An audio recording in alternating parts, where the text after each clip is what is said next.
know if we got the root of the tree there. I mean, we might have got a limb here. I don't know how much it is. It's very interesting. What do you got, Ty? Coach, when you look at the quarterback carousel this offseason, it's obviously something we talk about a lot. But will you pay any attention to that? If you see something that a big time quarterback that gets traded, does that shock you at all, or is that something you don't really pay any attention to? Yeah, I mean, listen, we're very happy with Josh, so that's because of that. I'll pay less attention to it than normal if we didn't have a quarterback. But I still think you're always keeping an eye on the industry, right? The league and how things go down, and if there's new trends evolving with how trades happen and the quarterback carousel that you're mentioning. Listen, they're hard to find, and we're fortunate in Buffalo that we've got one that we feel really good about, and he's only going to get better. He was in the MVP conversation this year, and a lot of people think, talking about what you were just talking about, Stephon Diggs coming in helped out a lot. I mean, Cole Beasley, obviously an unbelievable wide receiver. Tough interview whenever he has a jugs machine right behind him. He's talking the entire time. But the broad is Stephon Diggs. I don't know if you heard about that, Coach. I wonder if that made it cross your desk. I hope not. But Stephon Diggs coming to your team, when that decision was being made, what were your thoughts? Because I think there was, I don't know, I would assume a lot of people thought Stephon Diggs, maybe because of what happened with Minnesota or whatever. I think a lot of people thought with how you've built the culture there, how will this work? It has worked perfectly, it seems like, from the outside looking in. What were your thoughts immediately upon learning that Stephon Diggs was probably coming to the team? Yeah, that's where you got to trust the GM. That's where that relationship is so important, where he knows what I value and I know what he values, and we're on the same page. And so, he's got to trust what we do from a coaching standpoint, and I've got to trust what he does from a personnel standpoint. And we do a great job of communicating with one another. And but within that, there's always calculated risk to any of these moves and what you're doing, whether it's draft or in this case trading for a player. And I can't give Stephon Diggs more credit for the way he came in here, endeared himself to his new teammates, worked his tail off, and the result was what you saw this season. So we look forward to more years with Stephon, and I think it's only going to get better as we move forward. There were some incredible moments with him and your team this year, and then I cannot believe DeAndre caught that ball. I cannot. I thought that was a deal that I wouldn't come on unless you wouldn't bring that up. I know. But you just talked about it because my first thought was Stephon Diggs had that incredible. That was an incredible. That game was electric, Coach. I know it was probably it was a heartbreaker for you, but that game was awesome to watch you guys battle there. And then Stephon had that moment, and then we still don't know how he caught that. I just want to let you know this show, the reason why he came on this show, has no idea how he caught it, and damn it, we wish he didn't. Yeah. You know what I mean? Damn it, we wish he didn't. That was insane. Player. An unbelievable moment for the NFL. Obviously hard to watch right now, but it's an unbelievable moment. That's why our game is the way it is, and it's got special players and just special moments, which to me, it's obviously unbiased, but it's the best game going right now. By far. Biggest, best league, best game, everything like that. Connor, what do you got? Yeah, Coach, it was reported that the Patriots were the other team trying to acquire Stephon Diggs. Was that something you were aware of, and did that give you guys more motivation to get the deal done? Nah, I mean, that's all those kind of rumors fly, sometimes during the fact, sometimes after the fact. And at the end of the day, we were trying to do what was best for what we thought was for us, and but that may have been the case, but we weren't getting into that. Oh, you know what? Minnesota might have floated those out, by the way. Ooh. To kind of, yeah. And by the way, very smart. Keep the blinders on. You know what I mean? Keep the blinders on. Don't even do it. Coach, this has been an incredible conversation. We appreciate you. I appreciate you guys, man. Great to be on with you. You guys do a great job. Well, good luck this offseason. And next season, cannot wait to see the boys back in the Bills Mafia with the fans around them. Ladies and gentlemen, head coach Sean McDermott. Thank you. Let's go, Coach. I want to let you know that Valentine's Day is coming up. Yeah. Oh, yeah. And for a lot of guys, that can mean added pressure to perform. Luckily, with Roman, you can relax. Hell yeah. Whether you're dealing with ED or you're more concerned about lasting longer in a sack, Roman's got you covered. For a limited time, Roman has special offers to make sure you're ready for Valentine's Day. Get up. Get up. Get up now. Get up. Get up. It's $35 off your first month of ED treatment. It's not supposed to be read. Podcast. Oh, no. way. That's podcast read. I can clip that. Congrats to that. So, GetRoman.com/USA to get started. That's GetRoman.com/USA to get started. Get up to $35 off your first month of ED treatment. So does ED treatment come at different prices? Like, you're going to need a lot more. Okay, you get $35 off. You have this. Like, how does that work? I'm not 100% sure. But you can go find out and take care of your problem. Get up. Get $35 off your first month of ED treatment when you go to GetRoman.com/USA. Complete your online visit by February 10th for guaranteed delivery by Valentine's Day. For a limited time, get up to $35 off your ED treatment if prescribed. And if you purchase swipes, you'll get a free bottle of lube added to your order. Right up in that. Really? While supplies last. Shout out to them, man. All right, so for a limited time, you get up to $35 off your first month of ED treatment if prescribed. Okay, so you can't just be self-diagnosing. No. You can't be like, hey, what's going on, Diner? You gotta see the doc. But anyways, you get prescribed that is the place to go. And if you purchase swipes, you get a free bottle of lube added to your order. Order by February 10th, guaranteed by Valentine's Day. Go ahead, spice up the Lover's Day. Let's go. Hell yeah. We will now pivot away to somebody that is incredible on ESPN. You can see him at 5 a.m. on ESPN. You can see him at 10 a.m. on ESPN. You can see him in the afternoon. You can see him at midnight on ESPN. This man's an electric factory Super Bowl champ, ladies and gentlemen, Ryan Clark. Yeah! What's going on, man? What up, though, man? How y'all doing? Hey, I assume you are currently in between ESPN hits. You are on all day, every day, and we absolutely love it over here. So congrats on the season, Ryan. You had a great season. Appreciate it. Hey, here's what's funny. I'm actually not. You know, all the good people are in Tampa, so I'm just here alone in Baton Rouge by myself, man. Just training folks and, trying to beat the vid, bro. That's it. What That's happened? a shame. Why didn't you go down? What happened, man?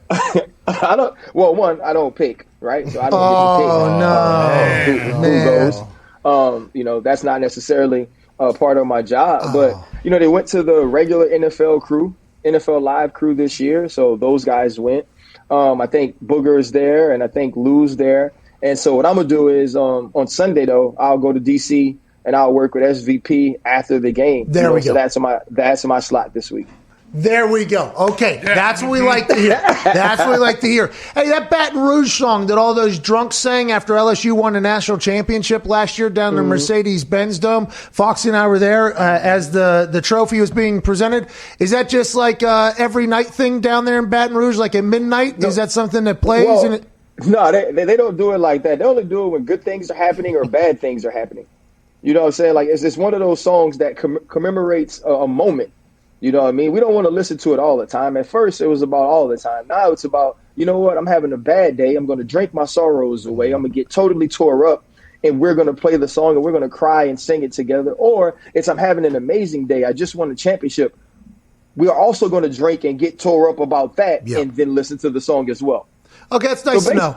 So basically, it's about drinking, getting torn up, and singing together. Which, by the way, I think a lot of people just assume all of Louisiana is about. And by the way, not a bad thing to be known about. Not a bad thing to be known for. That sounds like a great time. Let's talk about the game this weekend, Ryan.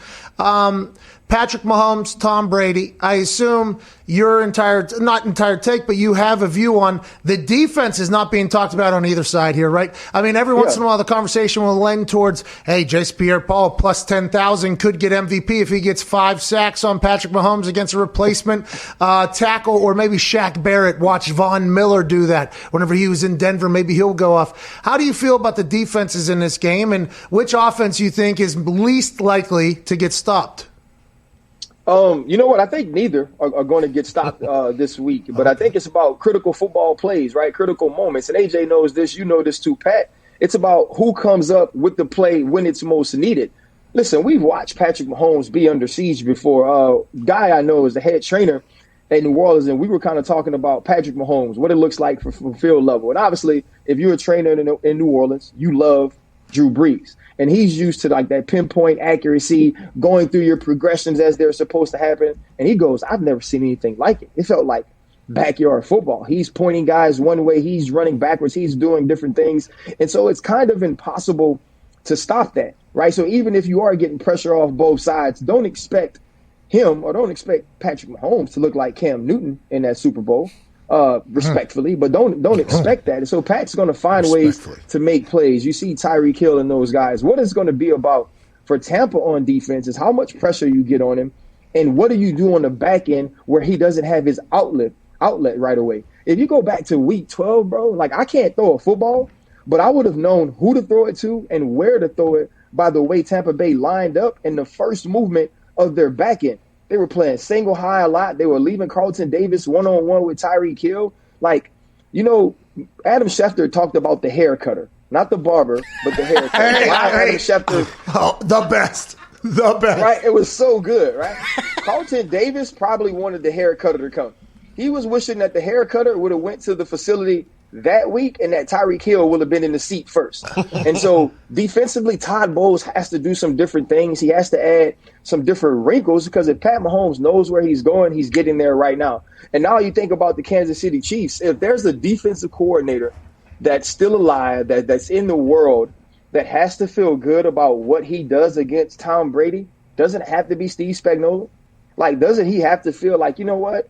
Not saying that I'm like the Brady stopper, like Shane Battier was the Kobe stopper. Then he went out, hit 50 on it. Not like he feels like he's the Brady stopper, but you think about what he did in the Super Bowl with the New York Giants, with the NASCAR package. Also, you go early on this year, he forced two interceptions because Brady was pressured. He had to get the ball out of his hands. He was dialing up free rushers and free blitzers on Tom Brady. So he has to feel good about that. And so I think there will be some plays made these games by the offenses, but which defense comes up with the critical play, I think changes the game, and that could be many different people.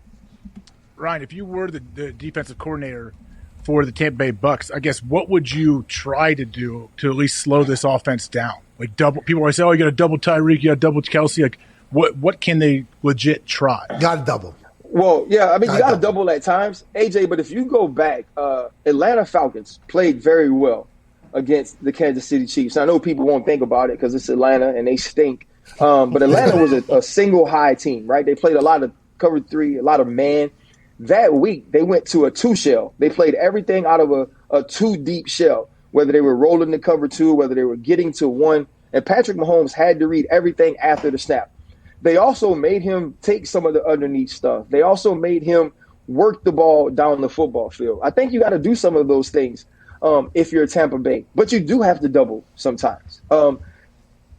Travis Kelce is the guy they go to on third down. He's the guy that in critical moments when you need a certain catch or you need a certain amount of yardage, you go to. We've seen Denzel Ward on him. We've seen Tre'Davious White on him, both in the last two games. I think you have to double him on third and on third and manageable, on third and medium. And Tyreek Hill, you're going to have to slide the safety to him out of the middle of the field and say, you know what, Murphy Bunting, you know what, Jamel Dean, y'all got to win on McCole Hardman. Y'all got to win on Sammy Watkins. And then there's going to be some times I think you do double him with the guy underneath, and then you playing a half shell to him. You got to do some of those things and switch it up. Because what happens is, and y'all know it, like when you're good at something, you feel like you can just keep doing it.